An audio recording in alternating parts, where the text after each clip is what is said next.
बर' हारियाव मोनसे गोथार सोदोब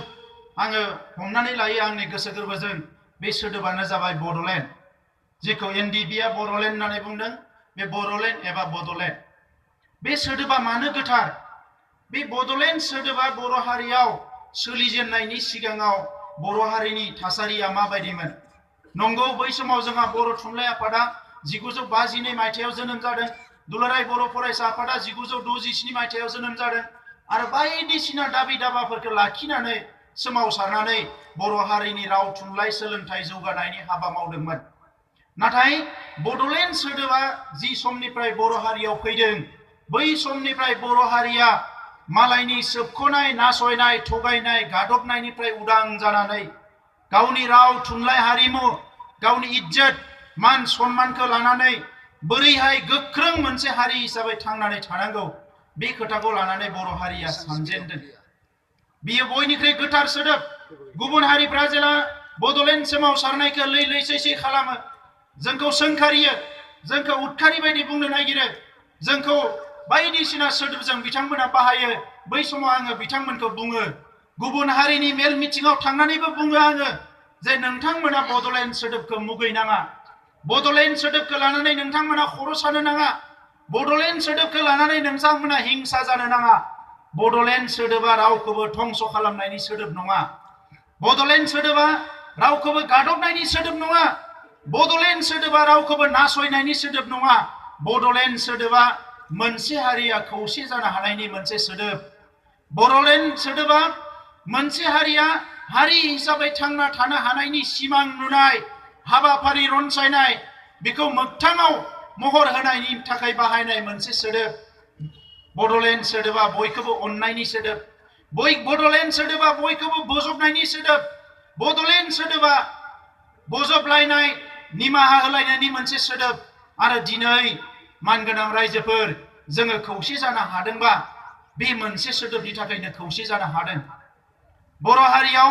मोनसे समाव पिटिसि एबसुनि दाङाबाजि जादोंमोन बिएलटि एनडिबिनि दाङाबाजि जादोंमोन एनडिबिजों एबसुजों दाङाबाजि जादोंमोन गावजों गावनो बेसेबां मानसि थैलायलायदों दिनै एनडिबिनि बुंथिगिरि एनडिबिनि कामान्डारफोर दैदेनगिरिफोरजों जुदि मोनसे जौसाङाव गसंनो हादोंबा एकमात्र कारणानो जाबाय बड'लेण्ड बे बड'लेण्ड सोदोबनि थाखाय बिदा फंबायनि गेजेराव नारा नाथा नेरलायलायनाय बुथारलायनाय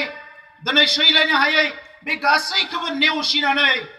बयबो आगानसे आगानसे सिगांबोनानै बिखाव बजबलायनानै जुदि आवगायलांनो हादोंबा मोनसेल' सोदोबानो जाबाय बड'लेण्ड सोदोब दा नंखायनो दिनै बे बड'लेण्ड दाबि सानाव बड'फा उपेन्द्रनाथ ब्रह्मखौ आङो रोजा रोजा साबायखर बावगोन बे बड'लेण्ड सोदोबखौ बर'फोरनि गेजेराव लाबोनानै होफैनायनि थाखाय दिनै बे बड'लेण्ड सोदोबा बर'फोरनि गेजेराव फैयामोनब्ला बर'नि राव थुनलाइ दिनै बर'नि हारिमुवा बे थासारियाव फैनाय नङामोन बर' हारिया बेबायदि सोद्रोम जानो रोंनाय नङामोन बै समावबो आफादफोर दङमोन नाथाय बड'लेण्ड सोमावसारनायनि गेजेरजोंनो आरो बर'लेण्ड सोमावसारनायनि गेजेरजोंनो बर' हारिखौ सोदांबोनो हादों जोंनि गेजेराव बै समाव साफा सानै सिखाव सिथुम गाज्रि मानसिफोरखौ सोमावसारगिरिफोरा थिग खालामबोनो हादों दिनै जौ लोंनानै गोदोसोनाय हारिखौ सोमावसारनायनि गेजेरजों एसेबाबो दिनै सांग्रां खालामनो हादों दिनै गासैबो दायना बुथारनाय खोमसि फोथायनायनिफ्राय गासैबो बर' हारिखौ मोनसे लेभेलाव लाबोनो हादोंबा बे बड'लेण्ड सोदोब आरो बड'लेण्ड जांख्रिथायनि थाखाय दा नंखायनो मानगोनां रायजोफोर उदांस्रि भारतआव बर' हारिनि जारिमिन लिरोबा बड'लेण्ड सोदोबखौ गारनानै जारिमिन लिरोबा बे जारिमिना आद्रा जागोन दा बेखौनो लानानै जोंनि हारिल' नङा गुबुन हारिनि सुबुंफ्राबो दिनै बे बड'लेण्ड सोदोबखौ लानानै गोग्गायो आरो बिथांमोनाबो गावसोरनि उन्दै उन्दै हारिफ्रा थांना थानायनि सिमां नुयो दा बेनिखायनो दिनैनि समाव आं नोंथांमोनखौ खावलायगोन ओंखाम बोथिसे मालाबा जायालासिनो थानो हानाय गस्ला गानालासिनो साननै थानो हानाय जोंनि बायदिसिना थासारियाव जोङो गावखौनो साननैसो बावलांनो हानाय नाथाय नोंथांमोनखौ आङो गावखौबो लाफानानै बयखौबो खावलायगोन जेब्लायसिम बर' हारिया थांनानै थायो बड'लेण्ड सोदोबखौ गावनि बिखा बिख्लोनिफ्राय दान्दिसे समनिफ्रायबो गोजानाव दादों अब्लासो बर' हारिया थांनानै थागोन जुदि मालाबा बर' हारिया बड'लेण्ड सोदोबखौ दान्दिसे समनि थाखाय गावनि गोरबोनिफ्राय गोजानाव दोनोबा बावनो नागिरोबा ओइखालिनो बर' हारियाव थेर बेथेरा जानाया जागायफिनगोन बे खोथाखौ गोसोआव लाखि मानोना मानगोनां रायजोफोर जाय सुथुरफ्रा जोंखौ थगायदों जाय सुथुरफ्रा जोंखौ सोबख'दों जाय सुथुरफ्रा जोंखौ नासयदों जाय सुथुरफ्रा जोंनि बिमा बिब'फोरखौ जिनाहारि खालामदों जोंनि न' बां सावदों जोंनि सोलोंथाइ होआखै जोंनो जौगानाय लाबोनानै होफैयाखै बै सुथुरफोरनि साननाय हनाया दिनैसिमबो फेरलेबसेबो सोलायाखै दिनैसिमबो बिन्दोसेबो सोलायाखै जायनि थाखाय दिनैबो बर'नि लेखाया दासिमबो मोनाखै चिरां जिल्ला एबसुआ जोंनो फोरमायदों चिरां जिल्लायाव हारसिंनो 10,000 लेखा नांबावो दायो जोंनि फरायसाफोरनो लेखा मोनाखै जोंनि फोरोंगिरि गैया फरायसालियाव फोरोंगिरि गैयाबा जों बोरै जौगागोन जोंनि राव थुनलाइ जौगानायनि कुनु आसनियानो गैया सरकारनियाव दाख्लै बावै जोङो जेला दाबि खालामो अब्ला बुंदों क'क्राझारनि रेडिअ सेन्टारखौ डेभेलप खालामगोन टिभि सेन्टारखौ डेभेलप खालामगोन जेबोआनो गैया बे रेडिअ सेन्टाराव टिभि सेन्टारावथ' जेबोआनो गैया दिल्लीयाव जेखौ हरो दिसपुराव जेखौ हरो बेखौनो दामो जोंहा बिटिसि सरकार जाबाय सरकारा बेफोरखौ खोमा होआ सरकारा बेफोरखौ नोजोर होआ सरकारनि लिडारफ्रा राजखान्थि खालामनायावल' बेस्थ बिथांमोना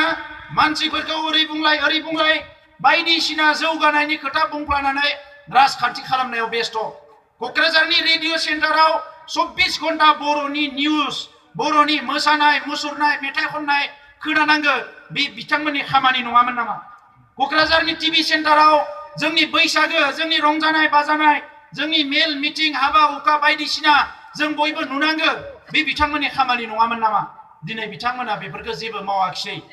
फारसेथिं दाख्लै बावै बुंबाय आर'नाइ ट्रेन बे आर'नाइ ट्रेना बिथांमोननि दाबि नङा जोंनिसो दाबि जोंसो बिदोंमोन रोंगोरा नार्जारी बिथाङा बोसोरनै सिगाङाव आंखौ बुंदोंमोन जे आफादगिरि बड'लेण्डखौ मोननाया सानसे साननै जेसेबां गोबाव जायो बे समाव माखासे खामानिखौ मावलांनो हाया नामा होमबा मा खामानि अब्ला बिथाङा बुंबाय बायदिसिना मोनसे लालांबाय थानो हायो जोङो अब्ला जोङो गोसोखांनानै गल्डेन जुबलि जोंनि जथुम्मायाव जों बुंदों जोंनो मोनसे ट्रेन नांगौ जोंनि लोगोफ्रा बुंदोंमोन सोरबा ट्रेननि मुङा बड'लेण्ड जानांगौ अब्ला आरो माखासेया बुंबाय बड'लेण्डआ जायाखैनो बहा बड'लेण्ड एक्सप्रेस होनो बिसिलाय होननानै ओंखायनो आर'नाइखौनो लानोसै आर'नाइखौ लानानै जों हैदों बे राजनाथ सिंहआ जे बुंदों आर'नाइ माने मा बे लाइफ लाइन होननानै बुंदों बर'फोरनि बेखौ जोंसो लिरनानै हैनाय बे बिपिएफआ लिरनानै हैनाय नङा बिथांमोननि खुनु दाबियाव गैया बियो मिउजियामनि जि खोथा बुंदों बे मिउजियामा बिथांमोना बियाखै जों दिल्लीयाव बिदोंमोन बड'फानि मुङाव बड'फा मेम'रियेल बड' कालचारेल रिसार्च सेन्टार आरो मिउजियाम बेखौ जोङो दिल्लीयावसो बिदों उनाव बे माथुरा एनडिबि जों रायलायग्रा बे इन्टारलकिउटर बे माथुरा आंखौ बुंदों दिल्लीयाव मानो नांगौ क'क्राझाराव थायोबा नोंथांमोना गोबां मानसि दोङो फुंनि मोनानि नायबाय थानो हागोन दिल्लीयावलाय सोर नायनो होननानै आं बुंदों क'क्राझाराव जोंनो मानो मिउजियाम नांगौ क'क्राझारनि मिउजियामाथ' जोंनो बर' आइजोफ्रा दख'ना गानदों संनाय खावनाय गासैबो जोंनि मिउजियामा जोंनो बड'लेण्डआव बेवहाय मिउजियाम नाङा जोंनो दिल्लीयावसो नांगौ जाहाथे मुलुगनि मानसिफ्रा फैनानै बेवहाय नुयो बड'लेण्ड बेखौ जोंनो दिल्लीयावसो नांगौ होननानै उनाव बिथांमोना दाख्लै क'क्राझाराव फोसावबाय किन्तु गेजेराव आं दाख्लै बावै दिल्लीयाव थांना जेला रायलायहैफिनो अब्ला बिथांमोना बुंदों माने दिल्लीयावनो सोलायफिननो हागोन बिटिसिनि सिबा बुंदों बे आर'नाइ ट्रेना माने बै सिलिगुरिनिफ्राय ओरै खारबोनांगौ होननानै जों सिलिगुरिनिफ्राय बियाखै आसामनिफ्राय दिल्ली खारलांग्रा ट्रेनखौसो बिदों आरो बिथांमोना जोंनो खोथा होदों नर्थ इस्ट ट्रेनखौनो आर'नाइ ट्रेन बानायगोन होननानै दिल्लीया आरो बे आर'नाइल' बानायबा जाया जोंनि बे गोमो गोथां आर'नाइनि गाबा टटेल ट्रेनाव आखिना होनांगोन होननानै जोङो बिथांमोननो दाबि खालामदों आरो बिथांमोना जोंनो खोथा होदों मानगोनां रायजोफोर दिनै बै जोंनि सुथुरफोरनि गोसोआ इसेबो सोलायाखै रायजोफोर ओंखायनो बिथांमोना सोलायाखैबा जोंलाय मानो सोलायनो जोंथ' गोरोन्थि सिमां नुवाखै जोंनि बड'फाया जोंनि रिभलिउसनारिफोरा बर' हारिखौ मुलुगाव गेरेमसा हारि दानो होननानै रिभलिउसन खालामनाया जांख्रिखांनाया बे मालाबाबो गोरोन्थि जानो हाया रायजोफोर मानोना बुहुमाव गोग्लैसोनाय हारिफ्रा सोलोंथाइ रांखान्थि जेराव सोबख' जादों नासय जादों गादब जादों जेराव उदखारि जादों बेवहायनो रिभलिउसन जादों आरो मोनफ्रोमबो रिभलिउसननि फिनिशिंआ हय बेवहाय कमप्लिटलि धंस जादों नङाबा बेवहाय फिथाइ ओंखारदों साक्सेस जादों आरो जोंनि रिभलिउसना मालाबाबो फेलार जानो हाया जोंनि रिभलिउसना साक्सेस जागोन बेखौ जों बयबो फोथायो जुदि मुलुगाव जोंनिख्रुइ उन्दै उन्दै हारिफ्रानो 2000 सुबुं अनजिमाजोंनो 5000 सुबुं अनजिमाजोंनो मोनसे हादोर सोरजिना लानो हायोबा आसामाव 15 लाख बर' फिसाफ्रा मानो मोनसे रायजो सोरजिनानै लानो हाया बहा लिरनाय दङ बेलाय बे जेरावबो लिरनाय गैया रायजोफोर जेरै जोंनि सोमावसारनायनि थाखायनो बिएससि होनांदों सोमावसारनायनि थाखायनो बिटिसि होनांदों बेबायदिनो जोंनि सोमावसारनायनि थाखायनो जोंनो बड'लेण्डखौ होनांगोन मोनसे समाव जों हारसिंमोन दुलाराय बर' फरायसा आफादा जोंनि माखासे आइजो अनसाय आफाद सोमावसारग्रा आफाद बिपिएससि दानानै जों सोमावसारदोंमोन एनडिपिआ हारसिं सोमावसारदोंमोन दिनै बर' हारिनि गोख्रों रिभलिउसनारि आफादफ्रा खौसे जाफैबाय दिनै मानो जोङो बड'लेण्डखौ मोननो हाया आरो बड'लेण्डनि दिनै मोननो हानाय आरो मोननो हायै बिनि बिजिरनानै नायनो गोरों बर' हारियावबो गोबां दैदेनगिरि ओंखारबाय दुखुनांथाव बाथ्राया बेसो रायजो राजाफ्रा सान्दुं अखा मिथियाजासे ओंखाम उखै हाबनानै रेल लामायाव सोमावसारो राजा लामायाव सोमावसारो आन्दोलन खालामो अब्ला भारत सरकार आसाम सरकारा जोंखौ रायलायनो लिंहरो रायलायनायाव दान्थे बिदान्थे जायो आरो दान्थे बिदान्थेयाव भारत सरकारनि मन्त्रि अफिसारफ्रा जोंजों जेनो नाथाय जोंनि दैदेनगिरियासो बुङो बड'लेण्डर खपन देखि लाभ नाय बड'लेण्ड पाবলৈ क्राइटेरिया नाय क्राइटेरियानो गैयानो बड'लेण्ड मोननो आं दिनै सोंनो नागिरो बै दैदेनगिरिफोरखौ बड'लेण्ड मोननो क्राइटेरियानो गैयामोनबा मानो नोंथांमोना सिलाइगुलि अरनानै मानो बड'लेण्ड बिनानै सोमावसारनाय दिनै क्राइटेरिया गैयामोनबा 96 आव क्राइटेरिया दङमोन नामा दिनै क्राइटेरिया गैयाबा 87 आव क्राइटेरिया दङमोन नामा दिनै क्राइटेरिया गैयाबा एनडिपिआ बिएसएफ जानानै सोमावसारजेननाय समाव क्राइटेरिया दङमोन नामा क्राइटेरिया थायोबा बड'लेण्डखौनो बिनाय नङामोन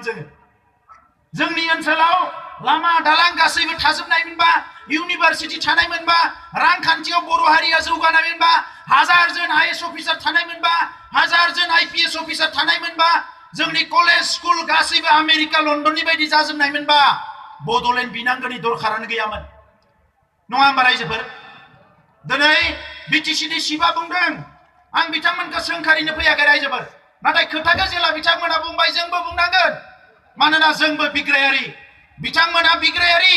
बिथांमोना सिलाइ लाना सोमावसारदोंमोन जों सिलाइ लायाखै नाथाय जोंबो बिग्रायारि जोंबो गोसो गोरबोजों हास्थायदों बड'लेण्डखौ बर' फिसाफ्रा जाहाथे बयबो गावनि मान इज्जतखौ लानानै राव थुनलाइ हारिमुखौ लानानै बिखाफोर दाननानै खाफालखौ गोजौआव दोननानै बयनिबो सिगाङाव आं बर' होननानै संसार जानो हानो बेबायदि मोनसे ओनसोलखौ जोंबो गोरबोनिफ्राय लुबैदों दा बेनिखायनो दिनै क्राइटेरिया गैया दिल्लीयाव दाख्लैबावै भारत सरकारनि मानसिफ्रा माने हां सरथे जाबाय बर' लिडारफोरनो मा एन्सार होनो सरकारा जोबनोसै बिजेपि सरकारा बिथांमोना 2014 आव जोंनो खोथा होदोंमोन 5 बोसोराव बड'लेण्ड जेंनाखौ फोजोबगोन गुरखालेण्ड जेंनाखौ फोजोबनो हायाखिसै हां सरथे जाबाय बै समाव जोंनि लिडारफ्रा बाहाय जाबाय गावसोरा मा रायलायनो दिल्लीयाव थांदों थां मोनद' हारिनो एसटि बिनो थांदों बिसोरो बिनो थांदों थां उनाव थांनानै ओंखारनानै टिभियाव बुंबाय बड'लेण्ड मोननायनि क्राइटेरिया गैयानो आं सोंनो लुबैयो बबे इउनिभार्सिटियाव फरायनानै बबे कलेजाव फरायनानै बबे संबिजितनि लेखाखौ फरायनानै बबे पलिटिकेल साइन्सनि लेखाखौ फरायनानै बुंदों बड'लेण्ड जानायनि क्राइटेरिया गैया होननानै आं सोंनो लुबैयो मानो भारतआव मोनसे गोदान रायजो जानो थाखाय कुनु क्राइटेरिया नाङा रायजोफोर कुनु बेबायदि क्राइटेरियानि खोथा गैया भारतनि आर्टिकल 2, 3 आरो 4 बेखिनियाव लिरनाय दङ 1, 2, 3, 4 आव जेलानो गोनां जायो अब्लानो बबेबा मोनसे रायजोखौ बुखावनानै मोननै खालामनो हायो एबा मोननै मोनथाम रायजोखौ सरजाबनानै मोनसे खालामनानै गोदान रायजो सोरजिनो हायो दिनै तेलेंगाना गोदान रायजो जादों बिथांमोना तामिल राव रायो अन्ध्र प्रदेशआव थानाय समाव सारा अन्ध्र प्रदेशआव तामिल रायो तामिल राव रायग्रा मोनसे हारिखौनो मोननै बुखावनानै गोदान रायजो बानायदों जौगानाय नांगौ होननानै दिनै विदर्भ रायजो बिदों माराठीखौनो रायलायो बिथांमोना माराठी राव रायग्रानि गेजेराव मोननै रायजो जानो थांगासिनो दङ दिनै बिहार इउपि गासैबो हिन्दी भोजपुरी रायो बिथांमोनखौ बुखावनानै मोननै मोनथाम रायजो बानायदों दिनै जोंथ' असमिया राव राया जों बर' रावसो रायो अब्ला जोंनि नामाव मानो मोनसे रायजो बानायनो हाया?